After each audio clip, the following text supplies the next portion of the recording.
طيب ازيكم عاملين ايه؟ يا رب تكونوا بخير. فيديو النهارده او يعني البودكاست بتاع النهارده هيكون مختلف وجميل جدا. هنتكلم فيه عن التطورات اللي بتحصل مع المجال، وازاي ان انت ضروري ان انت تواكب التطورات اللي بتحصل ديت، وازاي انك لو ما واكبتهاش هتلاقي في مشاكل قدامك بتظهر قدامك مش عارف تعمل معاها ايه، ويمكن اصلا تفشل فشل ذريع بسبب عدم مواكبه الحاجات ديت. بغض النظر انت شايف مثلا نفسك ان انت ارتست مثلا، او ان انت شايف نفسك ان انت مش محتاج الادوات ديت، لا انت محتاجها، وهكلمك في ده دلوقتي او في الحلقه بتاعت النهارده. بس الاول لو انت مش عامل سبسكرايب ممكن تنزل تعمل سبسكرايب، فعل زر الجرس علشان يوصلك الفيديوهات اللي جايه، وتشوف الفيديوهات اللي فاتت لانها حرفيا هتكون مفيده جدا بالنسبه لك. خلينا نخش دايركت في الموضوع بتاعنا النهارده، وهو ان احنا من اول ما بدأ معانا مجال الجرافيك ديزاين وهو كل شويه بيظهر في حاجه جديده، يعني اول ما بدأنا كانت نسخه الفوتوشوب ديت اللي هي الادوات الطبيعيه البسيطه العاديه اللي هي ايه، السلكشن تولز والبين تول والحاجات اللي هي البسيطه اللي احنا متعودين عليها. مره في مره جت كده في الاونه الاخيره بتاعه 2017 تقريبا، الحاجات ديت بدأ يظهر عندنا سيلكت سبجكت في 2018 تقريبا او بعد 2018 كمان بدأ يظهر معانا سيلكت سبجكت. بالنسبه لنا كانت اللي هو ايه، دي حاجه جامده. 2020 انا مش متاكد التاريخ بالظبط حرفيا، بس يعني ظهرت قدامنا حاجه جديده اللي هو دي حاجه جامده جدا، وايه ده بجد، ده احنا بعد كده خلاص ده احنا هنروح في 60 داهيه. كانش لسه في اي خالص، كان سيلكت سبجكت كده عادي جدا، وكان تلاقي ايه التحديد ما كانش بيطلع احسن حاجه، فاللي هو الحمد لله كنا مفكرين ان هو هياخد مكاننا. لكن مع الوقت بعد كده بدات تظهر ادوات الاي اي الجديده، وبدا يظهر الجنريشن عامه على ميد جيرني على سبيل المثال. بدا يظهر عندنا الجنريتيف فيل على الفوتوشوب، بدات يطوع الاي اي في البرنامج عشان يظهر معانا. ولسه اللي جاي كتير جدا من التطورات هتحصل، ويعني لازم نكون مستعدين لها، وان احنا نعرف نتعامل معاها بشكل صح علشان ما نقعش. طب انا لو ما تعاملتش معاه صح، او ان انا ما استخدمتهاش، هنقع بنسبة ضخمة كبيرة جدا هتقع. طيب التطورات اللي بتحصل ديت مثلا على سبيل المثال زي سيلكت سبجكت لما بدأت تظهر خضتنا، بس مع الوقت بدأنا نتعامل معاها بالراحة. مثلا كنت مثلا تعمل بالسيلكت سبجكت هي بتحدد لك بشكل دايركت، بس في مشاكل في القص، سواء بقى مثلا ان التحديد طالع جوه بره شوية داخل جوه شوية، بتقعد انت تظبطها يدوي، وحاجات بسيطة هتاخدش منك ثواني معدودة وبتخلص بشكل دايركت. مع الوقت بدأوا يطوروا السيلكت سبجكت، بقت دلوقتي عن طريق مثلا تعملها عن طريق السيرفر، او تعملها انها اونلاين. مثلا لو انت مشترك في الادوبي فوتوشوب فدايركت على طول بتتحدد معاك بشكل احسن من التحديد العادي اللي هو بيتعمل على الديفايس، وبتمشي حالك وما تاخدش معاك وقت زي الاول. يعني انا افتكر مثلا لما كنت شغال في شركه وانا كنت جونيور ساعتها، كان داخل لي تاسك اقص منتجات تقريبا كان حاجه و30 صوره، قعدت فيهم اليوم كله، ويعني طلع عيني حرفيا، كانش في اي بريك في النص، كنت شغال قص بالبين تول. لكن دلوقتي لو اتبعت لي نفس الحاجه و30 صوره، هل هياخدوا اليوم كله؟ بالعكس خالص، هتلاقي الموضوع سهل وبسيط جدا، وهفكسه بمنتهى البساطه، لان انا اوريدي كنت ضغطة زرار تيك سيلكت سبجكت، في مشاكل هنا تعال نقصها، عايز افرغ الشادو تيك خلصتها والموضوع خلص. ف يعني اول حاجه او اول نظره تقدر تاخدها عن التطورات اللي حاصله ان الموضوع خلص بسرعه، وفر عليه وقت كتير. فبدل ما كنت بتعمل التصميم مثلا بتاعك في ساعه، ممكن تعمله في ساعه الا ربع، ويمكن تعمله في نص ساعه، ممكن يتعمل اسرع كمان من كده، لانك اوريدي كمان لو انت بتدور على حاجه معينه، كنا بندوخ نقعد فتره طويله عقبال ما نلاقي حاجه اللي احنا عايزينها، الصوره اللي بالزاويه الفلانيه اللي بالشكل الفلاني اللي احنا عايزينها. دلوقتي لو بصينا هتلاقي فيه مثلا زي ميد جيرني، زي دافينشي، هتلاقي فيه مواقع، وهتلاقي فيه سيرفرز بتساعدك ان انت تجنريت الصوره اللي انت عايزها بالشكل اللي انت عاوزه ومتخيله بالظبط، وبتطلع لك بنتيجه انت راضي عنها. وبلس كمان ان انت اصلا كديزاينر واحد فاهم مش حافظ وخلاص، فالصوره اللي طلعت لك بالجنريشن اللي طلعت ديت ممكن تاخدها تعدل عليها، تظبط الوانها، تظبط اضاءتها، ممكن تعدل عليها، تشيل حاجه منها وتحط حاجه تانية، وتبدا تشتغل على الديزاين او الصوره ديت. وبالمناسبه يعني فكره ان انت تستخدم الاي اي في شغلك مش بيقلل منك كديزاينر خالص، بالعكس ده محتاج خبره علشان تطلع الصوره المناسبه للديزاين اللي انت شغال عليه.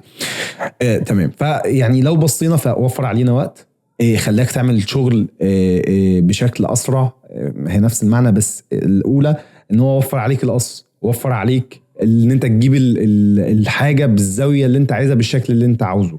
تمام. وفر عليك ايه تاني؟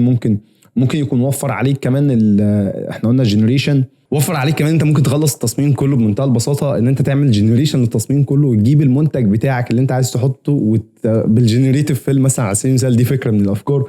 وتشيل المنتج اللي محطوط بالاي اي وتحط التصميم بتاعك او المنتج بتاعك الرئيسي الحقيقي. وده بالمناسبه انا عملته قبل كده وسلمته للعميل، كان في تعديلات صفر حرفيا كان الموضوع بسيط وسلس، وكان بروجكت زي اللوز بجد. البروجكت ما خدش مجهود، كان بسيط وعجب العميله بشكل سريع. مجرد انت مثلا تجيب الديزاين اللي انت عملته، انت بتدخله مثلا ريفرنس بالمنتج اللي انت عايز تعمله التصميم، وتقول له اعمل لي جنريشن لباك جراوند للمنتج ده، فهو بيبدا ياخد المنتج بيحطه في باك جراوند عظيم جدا. وبعدين بتلاقي المنتج شكله اتغير وشكله باظ وكده، مش هينفع تاخد الصوره دي.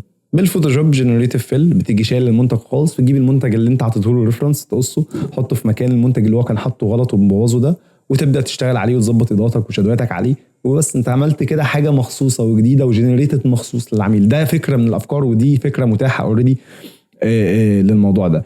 زياد برضو بيقول ان هو ممكن يكون وفر علينا، زياد مصطفى قال يوفر يدينا افكار اصلا اوريدي. دي حقيقه في افكار كتير جدا بجد ممكن يساعدك فيها الاي اي، وده اللي هيدي لك دفعه ان انت تخلص شغل اكتر وان انت تتميز في المجال بتاعك، ان انت شخص بتخلص بسرعه. دي ميزه بالنسبه لك كديزاينر، ان انت واحد الشغل ما بياخدش معاك وقت، بيعدي بسرعه وبتنجزه بمنتهى البساطه. ليه؟ علشان موجود معاك اي اي. طب لو مش معاك اي اي، تعالى كده نكبر صوره من الصور مثلا، نزود المساحه بتاعتها الاول عشان تظبط. يعني قبل كده قبل الاي اي، قبل وجود الجينيريتيف فيل، كنا بنعمل ايه؟ مثلا لو في عماره فاحنا بنبدا ناخد مثلا جزء منها ونطلعه ونقعد نلف فيه ونظبط فيه وتظبط اضاءاته وشادوهات، وبعد كده تجيب السما مثلا تكملها، او شيفت باك سبيس وتعمل ايه كونتنت اوير فيل، ومش عارف الشجره دي تيجي واخد منها وتقعد برضو تفليب، وبتطلع حاجه متركبه وباينه نوعا ما انها متركبه، ما بتطلعش احترافيه. تعال نبص دلوقتي القصه اللي انا حكيتها من شويه ديت، المفروض بتاخد معاك تقريبا رينج ربع ساعه لو انت يعني ايه في الطبيعي في العادي كده، واحد قاعد بتطلع حته وتقصها وتقص ولزق لحد ما نظبط الجزئيه دي. تعال نبص دلوقتي الجينيريتيف فيل اقل من دقيقه، تيجي محدد سيلكشن في الحتتين، جينيريتيف فيل مثلا ايه كومبليت، او من غير ما تكتب اصلا هو اوريدي بيجي يعطي لك تخيل للموضوع ده. عايز تجنريت حاجه جديده بتحدد وبتكتب، الموضوع بيخلص. هل ده قتل فيك ان انت فنان؟ خالص بالعكس.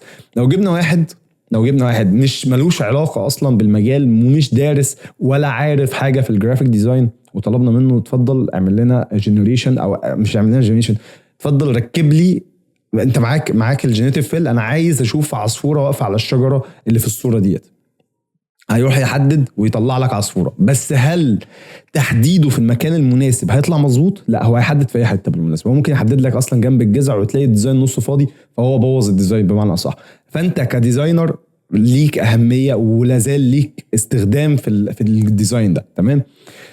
مش معنى بقى ان الاي اي ظهر فهو قتلك. احنا الموضوع ده اتقتل تقريبا بحث واتكلمنا فيه كتير وكده، بس يعني ايه احنا بنتكلم فيه بشكل سريع كده، بشكل ان احنا بنعديه علشان نخش في الموضوع الاساسي والموضوع اللي احنا محتاجين فعلا نتكلم فيه. نحن نأسف على هذا الاصوات.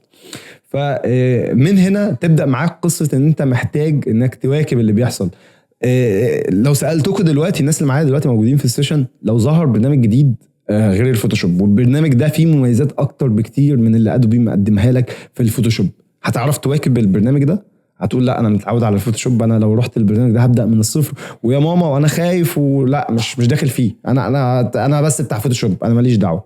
صح، انا متاكد على فكره ان اجابتكم هتكون كده، واجابتي انا شخصيا ممكن تكون كده، لان انا اوريدي انا اتعلمت على ده. البرنامج ده انا بقالي سنين فيه، والبرنامج ده انا طلع عيني فيه وشفت مشاكل وقابلتها وحلتها، ومش عارف اشتغل على البرنامج الجديد، وكميه مخاوف هتخليك تمنعك، هتعمل حيطه سد كده ان انت تخش على البرنامج الجديد ده وتتعلمه، تمام؟ كتير من الناس اللي بتتفرج معانا دلوقتي او الناس اللي موجوده معانا على السيرفر دلوقتي على ديسكورد، هتلاقيهم في برنامج معين عايزين يتعلموه بس هم خايفين يخشوا فيه. ليه يا عم؟ ما هو بسيط وسهل. انا عايز اخد الخطوه بس مش عارف. دي مشكله. ده كده على فكره انت واقف في مكانك ومش بتتطور، وده هيسبب لك مشكله قدام، يعني هتبدا تظهر معاك قدام. عدم مواكبه التطور هيقللك في سوق العمل. ليه؟ انت واحد شغال على قديمه، واحد يعني متعلم حاجه معينه وماشي على هذا الاساس ومكمل على هذا الاساس.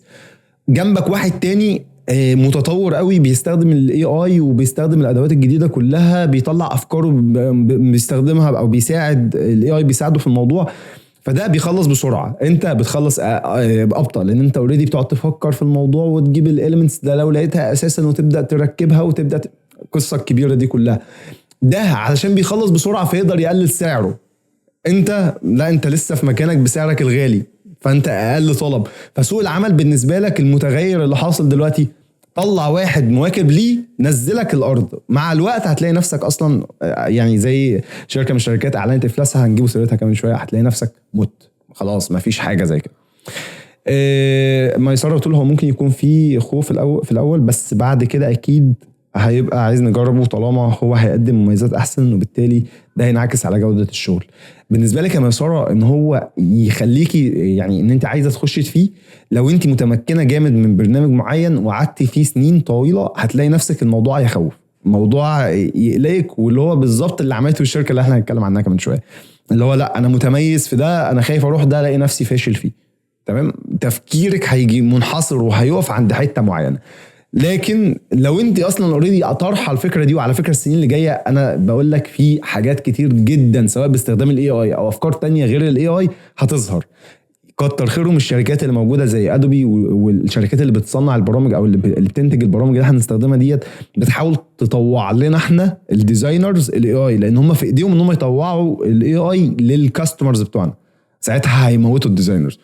فيعني فكره شركه نوكيا، لا نوكيا يعني ممكن تكون مثال، بس نوكيا حاليا طورت من نفسها شويه وبدات تخش في السمارت فونز وكده.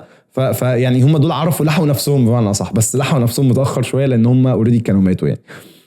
في شركه تانية وشركه معروفه، حاول كده تفتكرها او تعرفها، وهي سهله يعني، هي معروفه اكبر، هي مثال ضخم لعدم مواكبه اللي بيحصل يعني.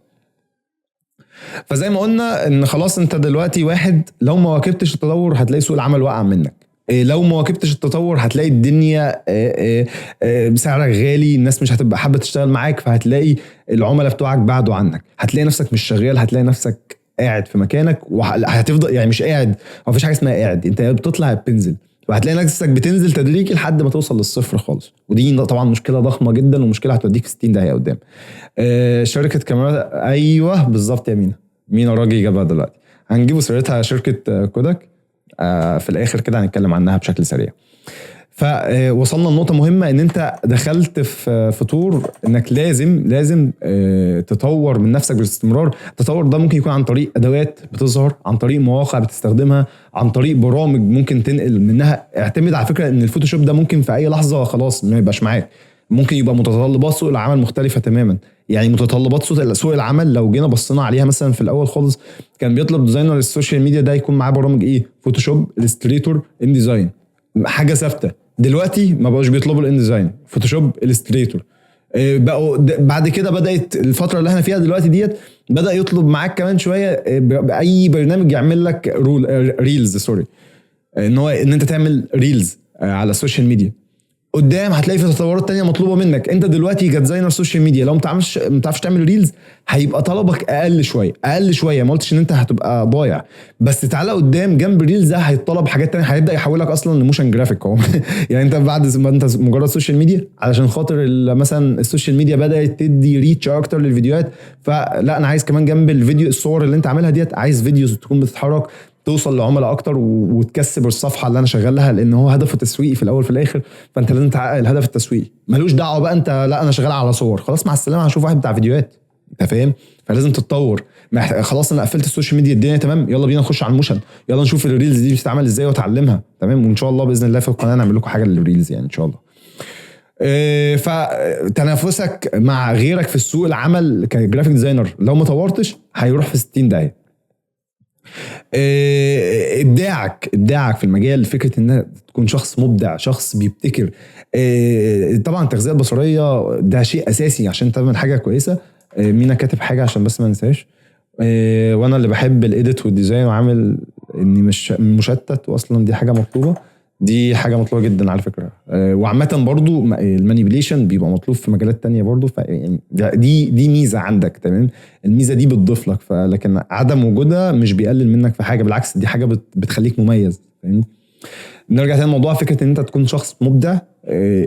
ده شخص مثلا بيستخدم الاي اي فيقدر مثلا يطلب انا دلوقتي عايز اعمل تصميم، هروح اعمل انسبيريشن وهروح اعمل مود بورد واروح اجيب الاليمنتس بتاعتي ومش عارف ايه.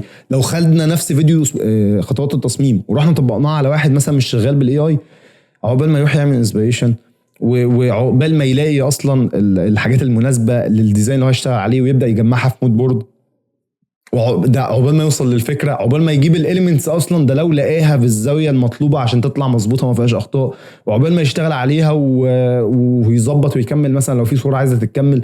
قصه طويله وحوار كبير جدا. لكن لو جينا نروح نبص لنا واحد بيستخدم الاي اي هيعمل مثلا انسبيريشن، تمام مفيش مشكله، عنده فكره اصلا ان هو يخش للاي اي يقول له اعمل لي ديزاين عن كذا كذا كذا، هيطلع له فكره، الفكره شكلها وحش بس طلع له الفكره، هو ساعتها بقى يروح ينفذها بالشكل اللي هو شايفه صح. فهو سهل على نفسه كتير الفكره نفسها. ممكن يروح يشوف مثلا شات جي بي تي ويبدا اكتب لي كذا كذا كذا كذا عن كذا، فيبدا يعرف حاجات اكتر عن حاجه بدل ما يروح يدوخ على جوجل عشان يبدا يلاقيها. تمام. وفي جيميني بصراحه تحفه، بصراحه احسن من شات جي بي تي بصراحه من وجهه نظري، يعني هي وجهات نظر متعدده بس جيميني كده حاجه محترمه وحاجه جميله جدا. لو ما استجبتش للتطورات اللي بتحصل في السوق زي ما قلنا برضو الاي اي والبرامج اللي بتنزل او اي حاجه بتطرق جديده، يعني هتلاقي نفسك مش عارف تلبي متطلبات العميل بتاعك. العميل مثلا عاوز حاجه بشكل معين انت ما عندكش القدره انك تلبيها، بس الاي اي ممكن يساعدك فيها. استخدمت الاي اي هتعرف تخلصها له وتنجزها له وتاخد فلوس مقابلها. طيب واحد ما بيستخدمش، والله انا عايز مثلا مش عارف عايز كذا كذا كذا كذا، والواحد ده امكانياته لسه ما تجيبهوش عشان يعرف يعملها، هيضيع منه الشغلانه؟ لا خالص، بالعكس هيبدا يشتغل عليها بالاي اي. لحظه واحده كذا كذا كذا ما بشتغلش، انا اسف والله مش عارف اشتغلها والشغلانه ضاعت مني بقى، معلش يا قدر ولا. طب ليه ما تطورش من نفسك؟ ما انت هتقعد كده كمان سنتين هتلاقي الدنيا بدات تظهر حاجات تانية، هتلاقيها مش ملبيه المتطلبات العميل بتاعك، هتلاقي نفسك وقعدت برضو نفس النظام نفس القعده، فهتلاقي نفسك في الركود، هتلاقي نفسك قاعد في مكانك ما بتتطورش وبتنزل، لان اوريدي كله بيطلع، فانت مفيش حاجه اسمها انا في مكاني، لا هو بيطلع فانت بتنزل تحت، حتى لو في مكانك بس ايه بتنزل، الناس بتعلى وانت بتنزل، فلازم تواكب اللي بيحصل. خلينا نخش عشان انا حاسس ان انا طولت عليكم، مش عارف والله الوقت عدى قد ايه لحد دلوقتي، يعني خلينا نبص كده. الوقت عدى تقريبا 19 دقيقه. طيب نخش على نقطه كمان. نفس الحوار مع المبرمجين، في اكواد كتير قوي ممكن يطلعها لك شات جي بي تي مظبوط، لكن لو انت مش مبرمج هتبقى طلاسم بالنسبه لك. انا من رايي دي حجج للناس اللي مش عايزه تطور من نفسها عشان حافظه كام حاجه وخلاص. بالظبط، انت لو مقتنع بمستواك، يعني مين قال كلمه حلوه والله بجد، انت لو مقتنع بمستواك دلوقتي فانت اعرف انك فاشل. لو انت مقتنع خلاص انا كده ووقفت عند كده لان انا قفلتها، اعرف ان انت شخص فاشل حرفيا. تلاقي نفسك بتنزل، خلاص انت طالما مقتنع هتفضل في مكانك. الناس رايحه فين؟ الناس بتطلع، انا قاعد في مكاني، لا انا مقتنع بمستواي. فمينا فعلا بيتكلم في نقطه مهمه جدا. من رايي دي حجج، انت شايف ان انت مقتنع باللي انت فيه هتفضل فيه، مش هتطلع، هتفضل فيه وانت بتنزل مش بتطلع. فدي نقطه مهمه. الشركه اللي انا كنت بقول لكم عليها بقى وهي شركه كوداك، الشركه ديت كانت شركه رائده حرفيا في صناعه الكاميرات الفوتوغرافيه، مش اللي احنا بقى مش الدي اس ال ار اللي احنا بنشتغل بيها، ولا الكاميرات اللي هي كانت صغيره، كانت كاميرات كده اللي هي بتطبع تقريبا الصور اللي هي القديمه خالص ديت، اللي هي كانت ايام الابيض والاسود والكلام ده. فهي كانت ماسكه السوق حرفيا، وكانت يعني بص مسيطره بنسبه 90% تقريبا من سوق الكاميرات عامه. جه واحد راح قال لهم يا شباب والله انا عندي اقتراح لكاميرا اللي هي الكاميرا الدي اس ال ار اللي موجوده دلوقتي، وان احنا ممكن نعملها وتعمل كذا، وقعد يشرح لهم البلان نفسها وازاي انها ممكن تعمل طفره في الدنيا ومش عارف ايه. هم شايفين مكاسبهم حلوه والدنيا مرتاحه، انا وصلت للتوب وانا ما فيش حد فوقيا وانا خايف اجازف في حاجه زي كده اخسر، فرفضوا الموضوع. مش عارف راح لشركه نيكون ولا كانون، تقريبا كانون، راح لشركه كانون وعرض عليهم الموضوع تقريبا كانون، وقال لهم ان انا اقدر اعمل كذا وكذا، واستجابوا ليه وخدوا الفكره وبداوا ينفذوها، وبدات الشركه تطلع. ومين قاعد في مكانه؟ كوداك.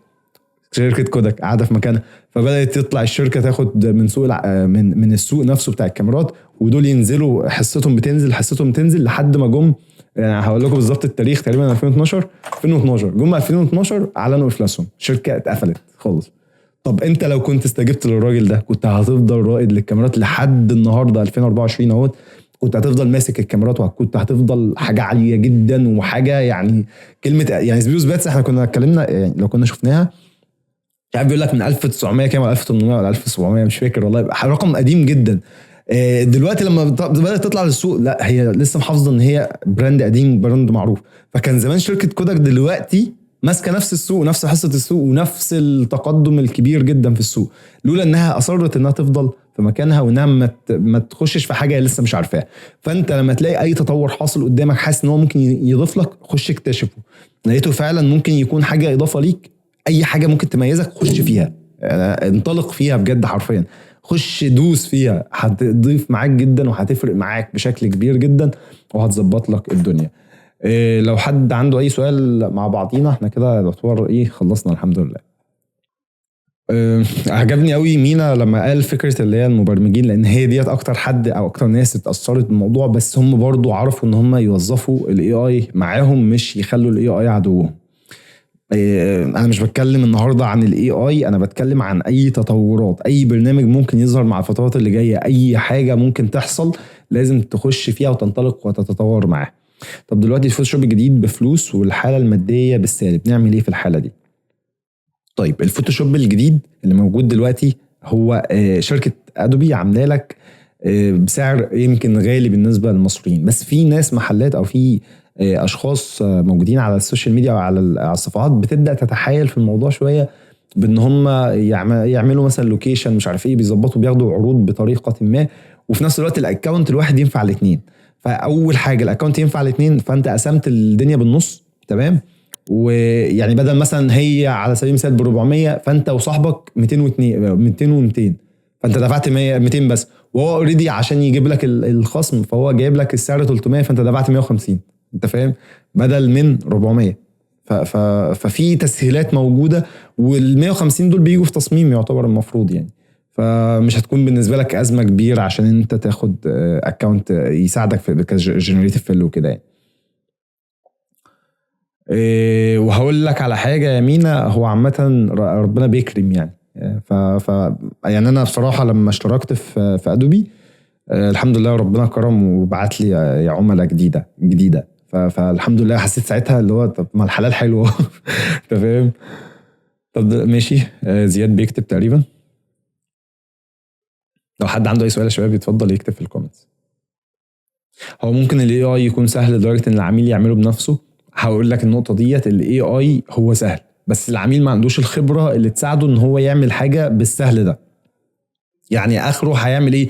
جنريتيف لصوره، جنريشن لصوره، هيكتب كلمتين هو عايزهم وتبدا عمليه البروسيس تحصل ويطلع له الصوره اللي هو عايزها. بس هل ده هيحقق له اللي هو عاوزه؟ مش هيحصل.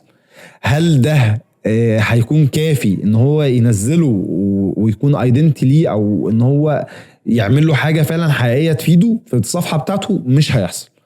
فهو مهما عمل، مهما طلع حاجه مش هتساعده، لان هو ما عندوش الخبره اللي تخليه يوظف الحاجه دي، فاهمني. فعشان كده احنا واخدين الاي اي كاليمنت بالنسبه لنا. الشركات الكبيره زي ادوبي تقدر تعمل حاجه تقعدنا في البيوت بجد حرفيا. بس الحمد لله هم الناس محترمه يعني. يا ريت كلنا نبقى محترمين معاهم عشان ما يسوحوناش. مينا بيكتب بقيت الناس اللي موجوده فين طب يا شباب؟ مينا راجي الاي اي يشبه تقريبا في الطفره اللي حصلت لما ظهرت الاله الحاسبه، كلهم قالوا المحاسبين مش هيبقى ليهم لازمه وكده، لكن مع هي ما الا اداه ساعدت المحاسب انه ينجز اكتر في المعادلات الحسابيه دلوقتي بكتير. مظبوط. والمحاسب برضه قابل نفس المشاكل اللي احنا اتكلمنا فيها، اللي ما استخدمش الآلة الحاسبة هتلاقي قاعد ابطأ، هتلاقي مش متوافق مع سوق العمل، بدل ما بيخلص الحاجة بسرعة او بيخلص مثلا التقرير بتاعه مثلا في بالآلة الحاسبة قول مثلا في 5 دقايق يكون خلص تقريره كله بمجرد كتابتين. ده يمكن المحاسب كمان ظهر له حاجات بتساعده اكتر بالاي اي، يعني في اي اي دلوقتي بيكتب تقارير اساسا يعني. هو بس بيديله ايه المعلومات الرئيسية وهو بيكتب له تقرير بشكل محترم جدا يتقدم بشكل دايركت. الموضوع مش سهل يعني، مش صعب، وفي نفس الوقت ايه بقى الموضوع اسهل كتير معاهم يعني.